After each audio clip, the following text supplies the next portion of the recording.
Dans cet épisode, je vous amène dans la vallée des rois, afin de voir quelque chose qui fut découvert 83 ans, 3 mois et 6 jours après la découverte de la tombe de Toutankhamon. La vallée est restée silencieuse pendant plus de 83 ans, et puis une découverte de toute première importance a eu lieu. Une nouvelle aventure après celle du roi Tout. Laissez-moi le plaisir de vous montrer cette découverte époustouflante.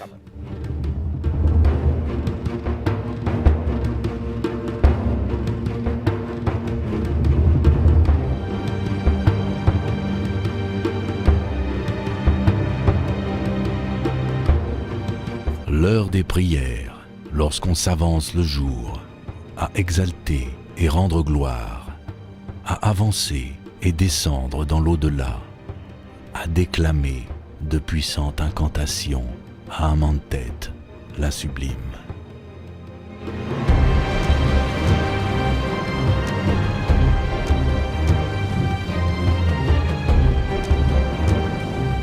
La vallée des rois, le lieu de repos de tous les pharaons égyptiens. Les rois du Nouvel Empire, c'est-à-dire d'environ 1500 à 1100 avant Jésus-Christ, sont enterrés ici, dans des tombeaux cachés dans les falaises ou dissimulés sous le sol de pierre de la vallée.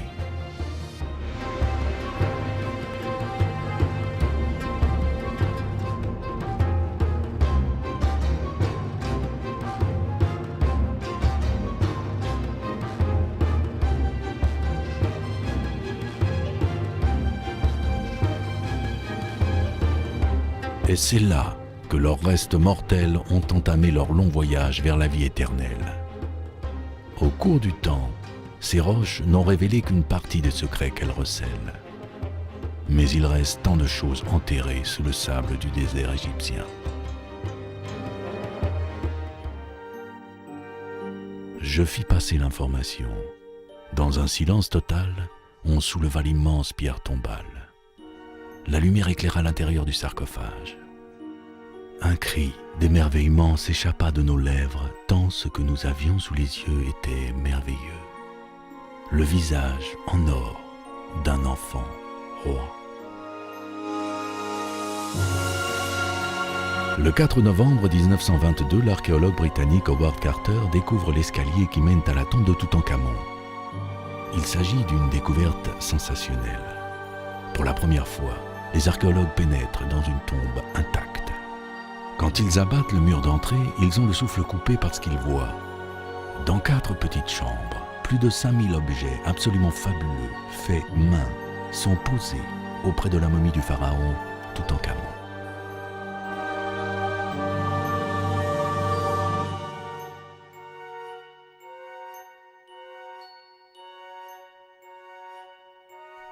Pendant les 80 ans qui suivent, les archéologues continuent de creuser dans la vallée des rois, consignant chaque découverte qu'ils font et étudiant les tombeaux qu'ils ouvrent dans leurs moindres détails. Mais rien de ce qu'ils trouvent n'est comparable à ce que Howard Carter a découvert.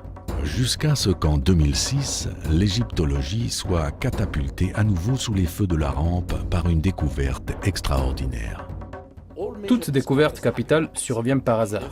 On ne sait jamais quel secret le sable égyptien peut cacher.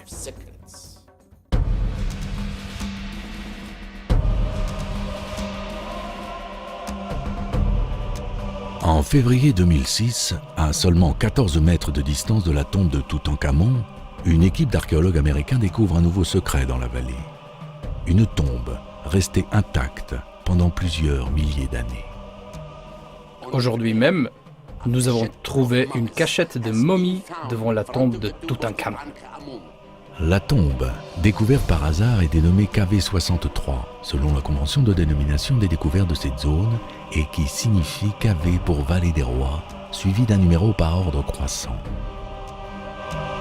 Otto Schaden, qui dirige l'équipe des archéologues, vient d'ouvrir un nouveau chapitre dans l'histoire de la vallée. La découverte de cette nouvelle tombe est le résultat d'une longue série d'actions et de fouilles en rapport avec la tombe d'Amenmès, c'est-à-dire la tombe numéro 10 qui se trouve près d'ici.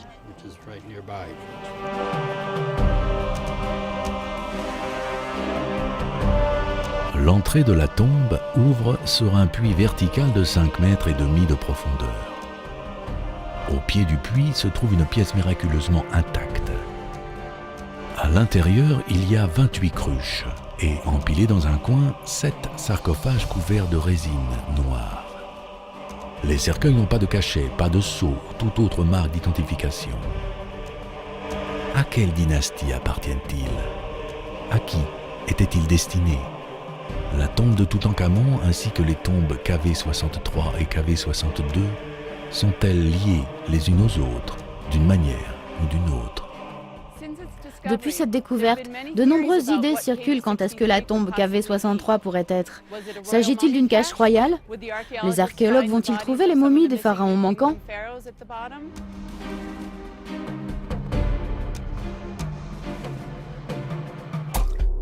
Quels pharaons sont enterrés dans la vallée des rois? Et pourquoi a-t-on choisi cette vallée en particulier en tant que lieu de sépulture? La vallée des rois est un lieu de mystère et de magie.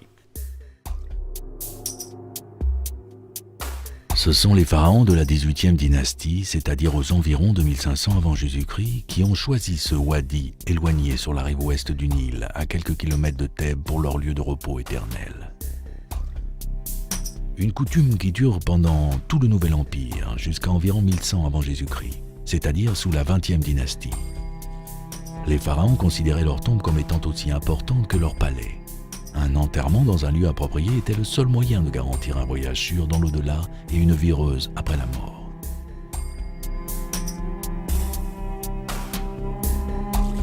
Un nombre de facteurs spécifiques ont conduit au choix de ce site particulier. La vallée est dominée par une colline, El Qurn, qui a une forme pyramidale.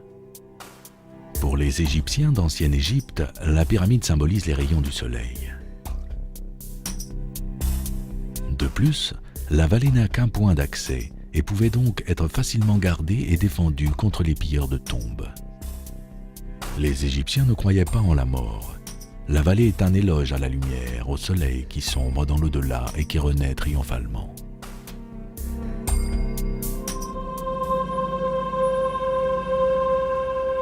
Les murs de ces tombes renferment de nombreuses pièces et comportent des inscriptions et des peintures qui montrent des scènes et des textes qui accompagnaient les rois morts dans l'au-delà et leur garantissaient la vie éternelle. Les tombes étaient remplies d'objets utilisés dans la vie quotidienne, comme des lits, des armoires, des chaises et des vêtements, ainsi que des objets destinés à être utilisés dans l'au-delà, comme des statuettes funéraires, dénommées des Usheptis, des statues de rituels, des amulettes et des fétiches. À l'intérieur du cercueil se trouvait un rouleau de papyrus qui contenait des séries de prières et de sorts, censés guider et protéger l'âme pendant son voyage dans l'au-delà, et qu'on appelle Livre des morts. Ces textes permettaient à l'âme d'effrayer tout type de démons qui pouvaient placer des obstacles lors de ce voyage. Je suis hier et je connais demain. Je peux renaître. Je suis l'âme divine cachée.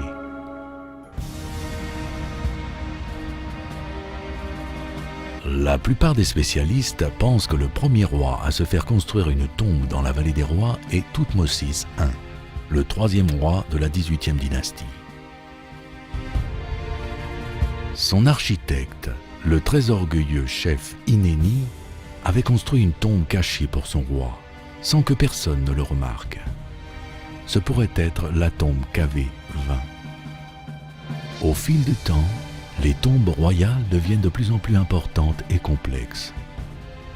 La séquence des tombes dans la vallée des rois est interrompue vers la fin de la 18e dynastie par le pharaon hérétique Akhénaton, qui construit sa tombe près de la ville qu'il a fondée, la ville d'Armana.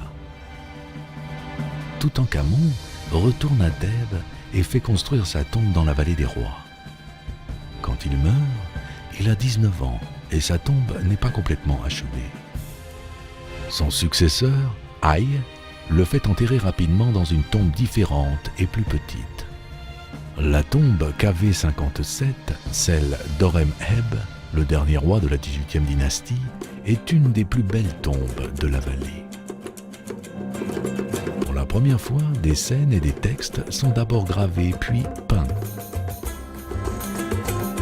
Une partie de ces travaux ne sont pas achevés et aujourd'hui on peut voir la manière de procéder des artisans.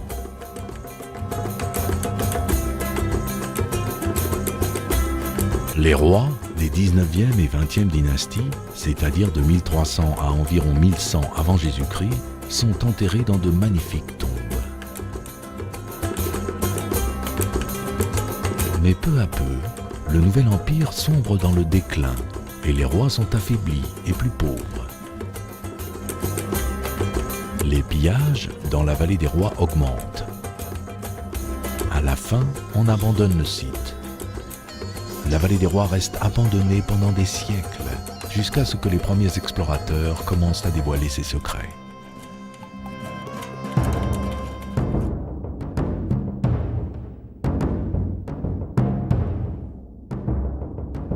La tombe de Toutankhamon est la seule tombe découverte dans la vallée des rois pendant plus de 80 ans.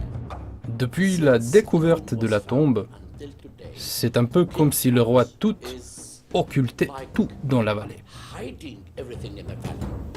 Et c'est pourquoi personne n'avait vraiment essayé de chercher quelque chose et qu'aucun archéologue n'avait l'idée qu'il puisse y avoir quelque chose d'autre. Mais la vallée retient encore de nombreux secrets à partager avec nous. En 2006, une équipe d'archéologues de l'université de Memphis fait une découverte exceptionnelle. Une tombe intacte, à 14 mètres de distance de celle de Toutankhamon.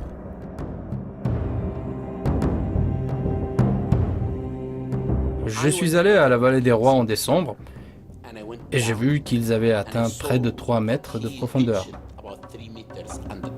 Plus tard, Otto Schaden m'a appelé pour me dire qu'il avait trouvé une entrée. Je n'oublierai jamais ce jour-là. L'ouverture d'une entrée est un événement exceptionnel. Quand j'ai regardé, je n'ai rien vu. Les trous étaient trop petits pour laisser passer la lumière de la lampe de poche. Une photographe a jeté un œil. Elle a dit qu'elle pensait voir les contours d'un cercueil, puis un Irlandais du Nord, un nouveau parmi nous, avait suffisamment de lumière pour voir de grands pots blancs de stockage. Il s'est mis à hurler « Je vois des pots! Je vois des pots !»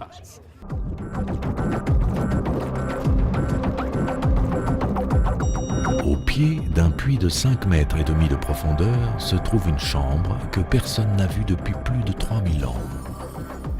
La porte d'entrée n'a aucun type de scellé. Les cercueils se trouvent dans un coin et l'un d'entre eux est au-dessus des autres.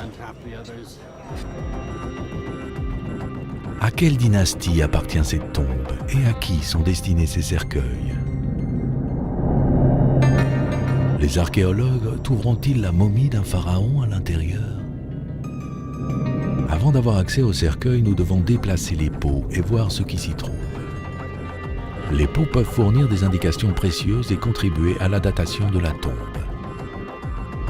À l'intérieur des pots, les archéologues trouvent de grandes quantités de natron, une sorte de sel utilisé en ancienne Égypte lors du processus d'embaumement et qui est destiné à absorber l'eau. En plus du natron, on trouve des os d'animaux, des morceaux de bois, un peu d'argile, des bandelettes imprégnées de résine, des cachets de boue et des fragments de poterie. C'est un de ces fragments qui redonne espoir à l'équipe.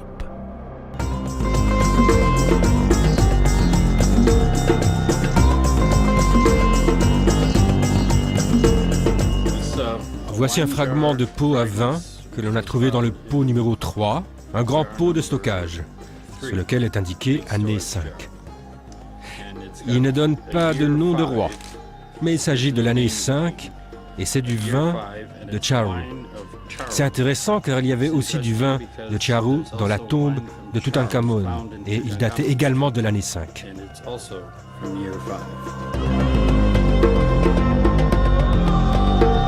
La tombe KV63 a-t-elle un lien avec la tombe KV62, c'est-à-dire avec celle de Toutankhamon? Afin de confirmer cette théorie, nous avons besoin de preuves supplémentaires, une indication, peut-être une inscription avec le nom du pharaon. Une fois les pots déplacés, les archéologues peuvent examiner les cercueils. Ils ont trouvé que le cercueil était complètement détérioré. Le bois était en très mauvais état. J'ai amené une équipe égyptienne sous la direction de Nadia Loukma. Ils ont fait un bon travail de consolidation du bois. Nadia Loukma, conservatrice au musée égyptien du Caire, se trouve face à une tâche presque impossible. Nous avons vu qu'il y avait 7 cercueils dans un état épouvantable. Mon Dieu, c'était terrible. Les termites avaient mangé presque tout le bois. Elles mangent l'intérieur et ne laissent que la surface. Le travail de consolidation du bois demande des journées de travail.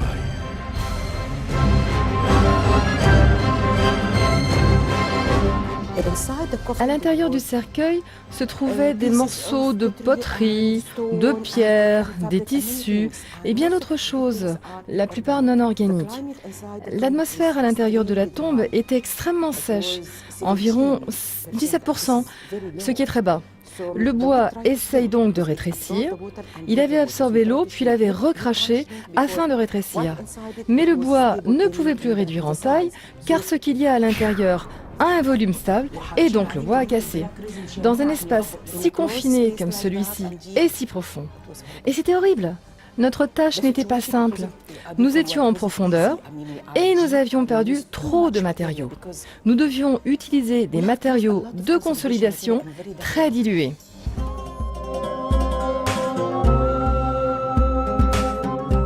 Hawass et Shaden tentent de dater les cercueils. 18e dynastie, c'est typique de la 18e dynastie. Appuyé sur les autres cercueils se trouve un petit cercueil à moitié ouvert, en bon état. Qu'allons-nous trouver à l'intérieur? Nous devons le déplacer afin de pouvoir l'ouvrir. C'est une opération délicate. Le cercueil est en équilibre instable sur les autres et la moindre erreur d'appréciation peut le faire tomber.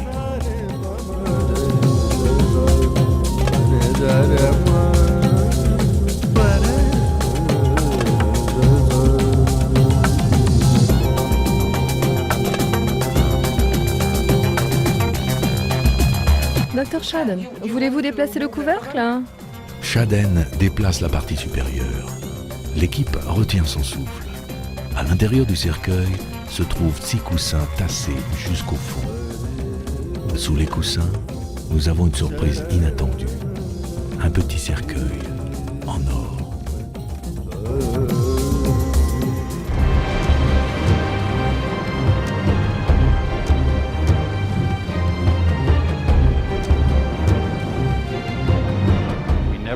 Nous n'avons jamais pensé trouver un petit cercueil en or sous les coussins. C'est très stimulant de trouver quelque chose de complet là où on ne pensait rien trouver. Mais il n'y a pas d'inscription, ni sur le petit cercueil, ni sur le cercueil qui contient le plus petit. Pour qui les a-t-on préparés? Je pense que le petit cercueil était destiné à un enfant.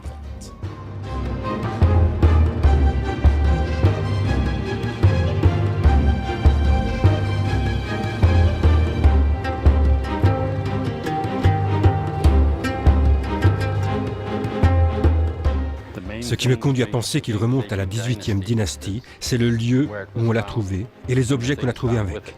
C'est de loin le cercueil le mieux conservé de tous ceux que nous avons. Il a même le son de bois quand on tape dessus. Nous n'oserions pas faire cela sur les autres, ils tomberaient en poussière. On dirait qu'il s'agit d'un cercueil pour femmes.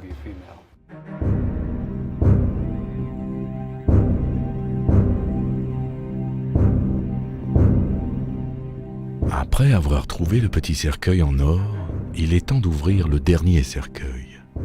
Que contient-il? Y a-t-il une momie à l'intérieur? Va-t-il dévoiler le secret de la tombe KV63? Des journalistes sont prêts à saisir l'instant. Mais il n'y a pas de momie à l'intérieur. Le cercueil est rempli de guirlandes de fleurs. Regardez, des plantes différentes, pas du tout le même type de plante. Et en voici une sorte, et là une autre. Les Égyptiens de l'ancienne Égypte plaçaient des guirlandes de fleurs autour du cou des morts. La fleur de lotus était un symbole de résurrection. C'était la première fois, en tant qu'archéologue, que je voyais les colliers qu'ils plaçaient autour du cou des morts dans le cercueil. On pouvait encore voir les fleurs. Du natron, des coussins, des bandelettes de tissu, des guirlandes de fleurs, des cercueils sans momie. Peut-être que la tombe KV63 n'est pas une véritable tombe. Certains des objets trouvés à l'intérieur des cercueils, y compris de la poterie et des tissus, sont identiques à ce que nous avons trouvé dans le tombe KV54, une cache d'embaumement. Nous ne connaissons pas le but de la tombe KV62. On dirait une cache d'embaumement. Quand les Égyptiens d'Ancienne Égypte embaumaient leurs morts et faisaient les funérailles, toute chose faisant partie des funérailles devenait sacrée. Elle ne pouvait pas être remportée et donc elle devait être enterrée rituellement à nouveau. Pourquoi les Égyptiens embaumaient-ils leurs morts? Quelle importance avait la momification?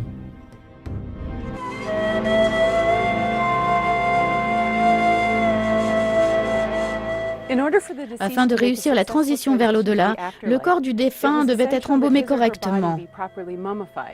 Et le processus de momification durait environ 70 jours. La première étape consistait à enlever les organes du corps en ouvrant l'abdomen.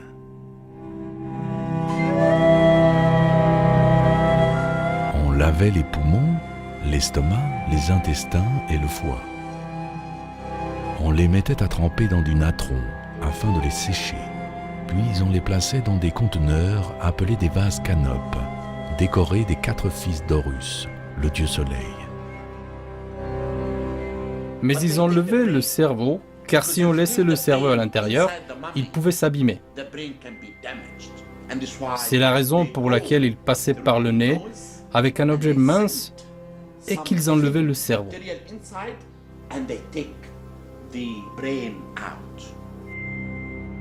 Après, ils laissaient le cœur dans le corps, car le cœur est le lieu du savoir.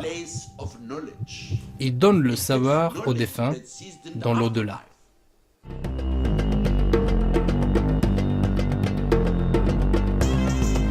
Puis, ils prennent le corps et ferment tout ce qui est ouvert dans le corps du défunt,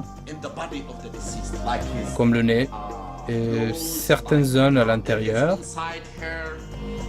Et après, ils nettoient complètement le corps et le lavent avec du vin de date.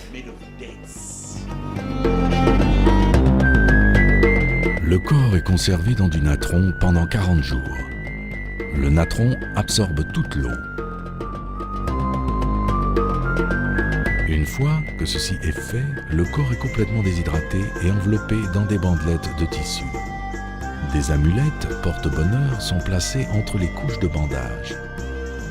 La momie est maintenant prête à être placée dans le cercueil.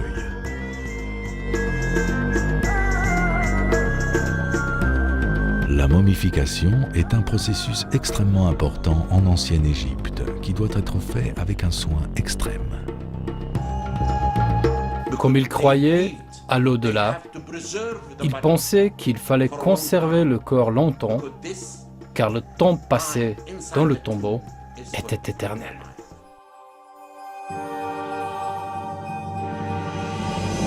Je ne me décomposerai pas, ni pourrirai, ni me putrifierai, ni deviendrai vermine, ni me corromprai. Je conserverai mon être, je vivrai, je m'épanouirai, je ressusciterai en paix.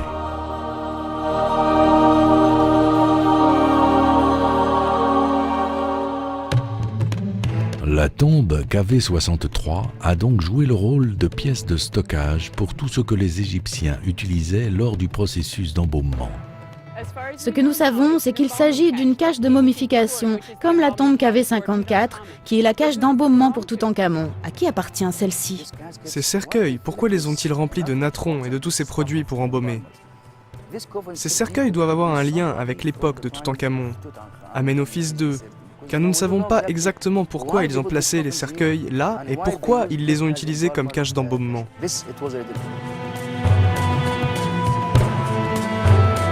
Pourquoi avoir creusé un puits de 5 mètres de profondeur simplement pour une pièce de stockage?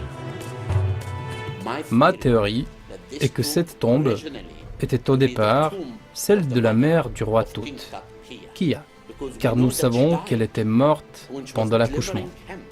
Et c'est pour cela qu'on a un masque semblable à celui du roi Tout. De plus, quand le roi Tout est mort, il avait décidé d'être enterré près de sa mère. C'est une théorie. Elle peut s'avérer fausse, elle peut être vraie, mais en archéologie, vous devez faire des théories qui reposent sur certaines preuves matérielles.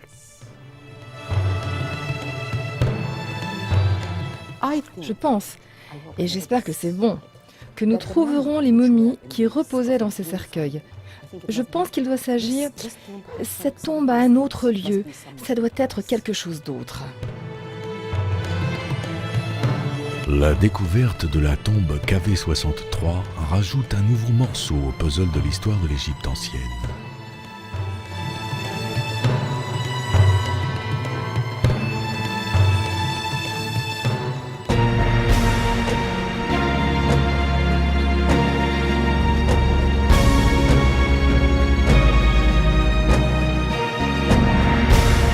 Un autre grand mystère est résolu l'année suivante. Le 27 juin 2007, Zahi Hawass annonce qu'il a identifié la momie de la reine Hatshepsut, la première femme pharaon, la 5e reine de la 18e dynastie. Selon les spécialistes, il s'agit de la plus grande découverte archéologique depuis celle de la tombe de Toutankhamon. Une équipe égyptienne a trouvé la momie de la reine Hatshepsut.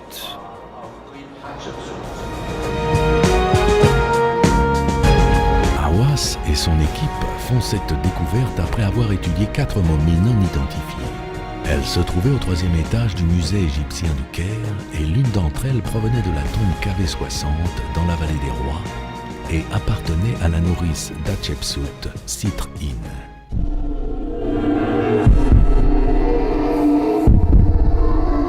Les archéologues ont mené à bien des tomographies et des tests ADN sur les momies.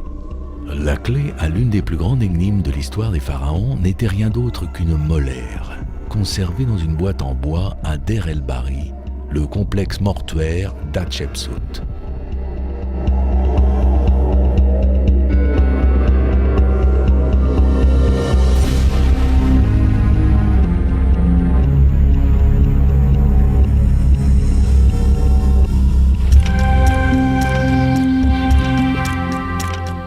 Manquait une molaire sur la momie trouvée dans la tombe KV60. Le bras gauche plié et le poing serré qui reposait sur la poitrine, un symbole de royauté. Après des recherches poussées, les spécialistes sont parvenus à la conclusion tant attendue.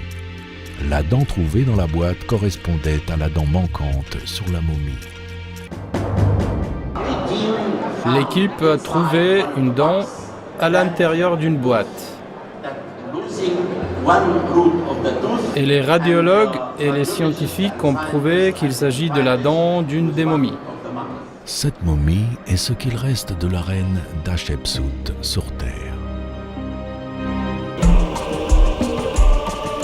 Il s'agit d'une découverte exceptionnelle qui confirme qu'il reste encore de nombreuses histoires à raconter de la civilisation millénaire des pharaons. Selon Zahi Hawass, seuls 30% des trésors d'Égypte ancienne ont été découverts. La vallée des rois retient encore de nombreux secrets qui n'attendent que d'être découverts. Certains archéologues sont convaincus que la momie de la reine Néfertiti, la plus belle femme au monde, repose dans l'une des tombes de la vallée. Quand on a commencé les excavations, étant donné que la tombe KV63 se trouve dans la vallée des rois, les archéologues espéraient bien sûr trouver une tombe intacte de tout type, avec une préférence pour une tombe royale.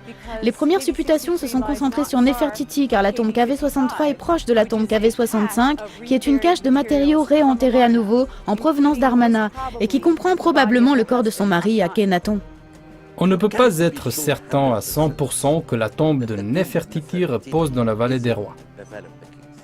Elle peut être enterrée également dans la vallée des Reines ou à Amarna. En fait, on ne sait pas. Mais je vous l'affirme, les fouilles à venir nous donneront des indications quant à la tombe de Nefertiti. Il reste encore de nombreux secrets à percer.